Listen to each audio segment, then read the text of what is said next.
नमस्कार दोस्तों, मैं बी के यादव सर आप सभी का स्वागत करता हूं मेरे YouTube channel chemistry board institute में। जो नए स्टूडेंट्स प्रमोट हुए हैं +1 से +2 में, उन सभी का मैं स्वागत करता हूं मेरे YouTube चैनल में। आप जो भी केमिस्ट्री में कुछ पढ़ना चाहते हैं तो चैनल को जरूर देखिए।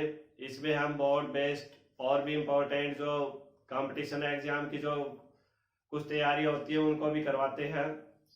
तो आज से हम केमिस्ट्री के प्रत्येक टॉपिक्स को यहाँ बोर्ड पे करवाएंगे, ऑनलाइन करवाएंगे। तो आज स्टार्ट करते हैं। फर्स्ट यूनिट है केमिस्ट्री की, वो है सॉल्यूशन। तो आज हम स्टार्ट कर रहे हैं सॉल्यूशन को। सॉल्यूशंस का हिंदी शब्दार्थ होता है विलयन। तो सॉल्यूशंस क्या होता है, फर्स्ट ऑफ ऑल तो हम ये पढ़ेंगे सॉल्यूशन क्या होता है। सॉल्यूशन होता है एक होमोजीनियस मिक्सर होता है। क्या होता है? Homogeneous mixer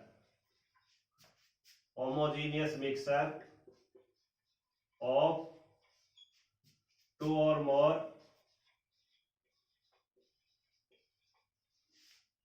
more chemically non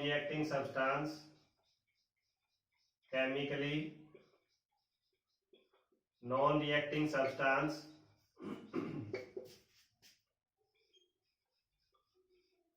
whose composition can be varied within certain limit। तो इसमें एक वर्ड आया है होमोजीनियस। क्या होता है ये होमोजीनियस होता है सममांगी मिश्रण होता है। होमोजीनियस का मतलब ये होता है कि सभी जगह एक जैसा आपको महसूस हो, एक जैसा लगे आपको। जैसे एयर है, एयर होमोजीनियस मिक्सर होता है। एयर में आप जब भी देखते हो सभी जगह एक जैसा ही नजर आएगा। और जैसे सिंपल सा अगर हम एग्जांपल ले लेते हैं, गर्मियों के दिन है तो जैसे हम कोई कोल्ड ड्रिंक का एग्जांपल ले ले, जैसे डू ले ले या पेप्सी वगैरह या कोका कोला, जो भी लेते हैं सभी जगह आपको एक जैसा नजर आए, उसमें आप डिफरेंट कुछ भी नहीं देख सके, एक ही फेज में देखे, तो सिंपल से हम क्या कह सकते हैं, ओनली वन फेज।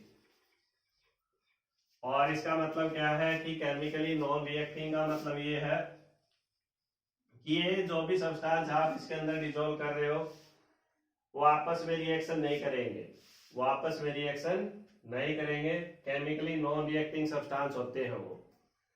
अब सॉल्यूशंस है, इसके कंपोनेंट्स कौन कौन से हैं? इसके कंपोनेंट्स कौन कौन से हैं, घटक कौन कौन से, सॉल्यूशन बनता कैसे है।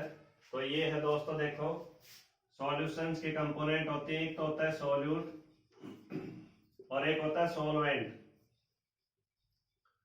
एक तो फ्रेंड क्या होता है, सॉल्यूट होता है और एक होता है सॉल्वेंट।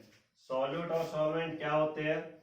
सॉल्यूट होता है वो सॉल्वेंट के अंदर डिसॉल्व होगा और लेस क्वांटिटी में होगा, लेस क्वांटिटी बाय मास।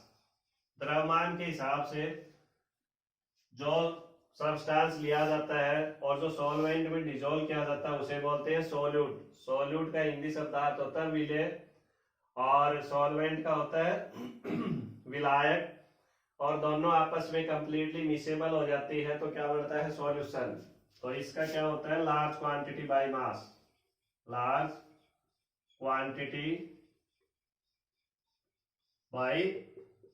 मास। ये है दोस्तों। तो सॉल्यूट और सॉल्वेंट जब कंप्लीटली मिसेबल हो जाते हैं, आपस में मिल जाते हैं, तो उसे क्या बोलते हैं, सॉल्यूशन बोलते हैं। अब सॉल्यूट होता है लेस क्वांटिटी में होता है, सॉल्वेंट होता है वो लार्ज क्वांटिटी में होता है। एक एक्वस सॉल्यूशन होता है, एक्वस सॉल्यूशन, एक नॉन एक्वस सॉल्यूशन। ये क्या होता है, नॉन एक्वस सॉल्यूशन। ये क्या होते हैं, कई बार देखा होगा आपने, जैसे ये लिखा है CuSO4 और इसके ब्रैकेट में एक्वस लिखा होता है। एक्वस का मतलब होता है वाटर, जहां सॉल्वेंट वाटर हो यानी सॉल्यूशन फॉर्म में हो उसे हम बोलते हैं एक्वस, और एक होता है नॉन एक्वस। इसमें नॉन एक्वस में एक होता है नॉन एक्वस, इसमें वाटर की जगह ऑर्गेनिक सब्सटेंस होंगे। इसमें वाटर की जगह क्या होंगे? Organic substance. ठीक है, इसमें वाटर की जगह क्या होंगे? ऑर्गेनिक सब्सटेंस होंगे। और जो एक्वस होता है इसमें वाटर होता है। ठीक है, एक होता है बाइनरी सॉल्यूशन होता है। एक क्या होता है? Binary solution. बाइनरी सॉल्यूशन का मतलब क्या होता है? बाई का मतलब होता है दो, तो जिसमें एक सॉल्यूट हो, वन सॉल्यूट, और वन सॉल्वेंट हो। जिसमें एक सॉल्यूट हो और एक सॉल्वेंट हो, उसे क्या बोलते हैं हम? बाइनरी सॉल्यूशन बोलते हैं स्टूडेंट्स। तो ऐसे ही ट्राइनरी भी होता है, टेट्रानरी भी होता है। जिसमें एक सॉल्यूट हो उसे बाइनरी, जिसमें दो हो, जैसे तीन कंपोनेंट हो गए, उसको टर्नरी। ऐसे हम आगे कंटिन्यू इसको रखेंगे स्टूडेंट्स। अब टाइप्स ऑफ सॉल्यूशन पढ़ लेते हैं। अब क्या पढ़ लेते हैं? Types of solution.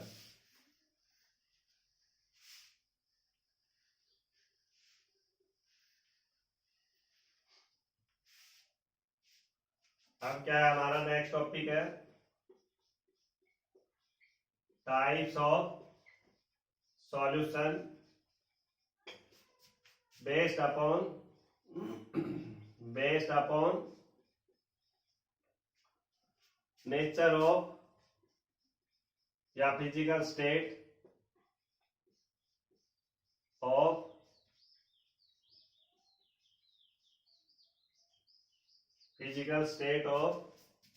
solute and solvent।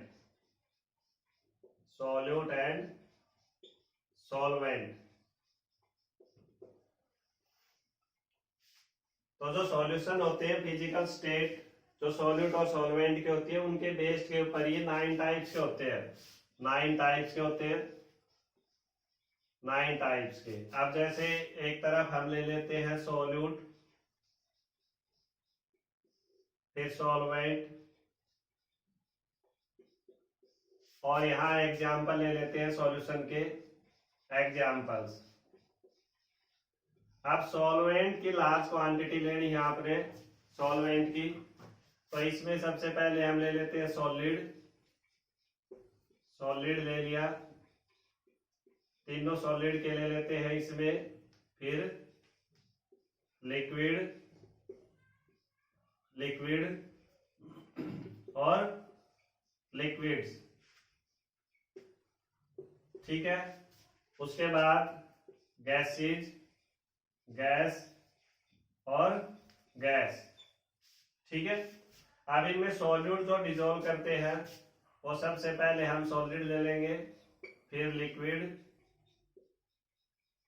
और फिर गैसेज। ऐसे ही फिर सॉलिड, लिक्विड और गैसेज।